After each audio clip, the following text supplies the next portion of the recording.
All right, welcome.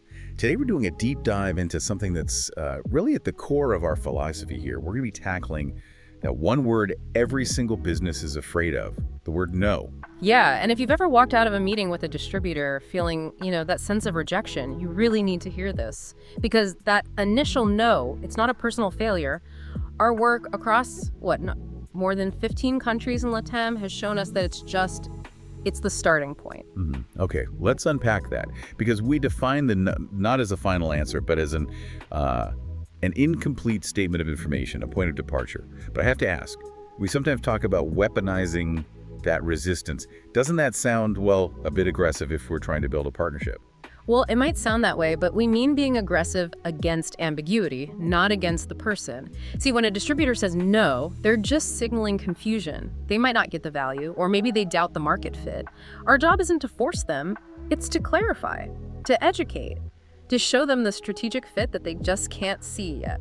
I like that reframing. So we treat that initial no like an X-ray, a radiography, to see what's really going on inside. But how do you actually do that? How do you keep asking questions without just irritating them? That is the key. You can't just ask why not. It doesn't work. You have to convert that big generic no into a series of very specific, non-judgmental questions. We need to diagnose the real blockage. Is it really about the price? Is it a technical thing like certifications? Or maybe it's just bad timing with their import cycles. It could even be a simple lack of knowledge. So the international sale is actually less about the technical sheet. Much less. And much more about the psychology of that distributor, figuring out what part of their business they're trying to protect. Precisely. And that leads directly to our strategy of accompaniment. We don't operate from the seller's ego, feeling rejected. No, we get to know the distributor inside and out. Their product lines, their import volumes, their real pain points. They're not saying, I don't want your brand.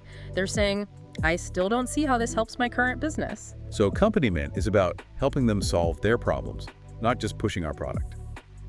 Okay, so how do we then use that initial no to present hard evidence and maybe create a bit of urgency? This is where we bring in the data, the market data that they don't have access to.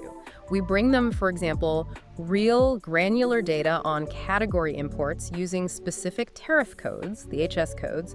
We can show them the actual flow of their competitors' products coming into their own market. Wow. So you're not just telling them there's an opportunity. Yeah. You're showing them with objective numbers that it's already there and they're missing it. Exactly. And that, right there, is what creates crucial urgency. We can literally show them the gaps in their region's distribution.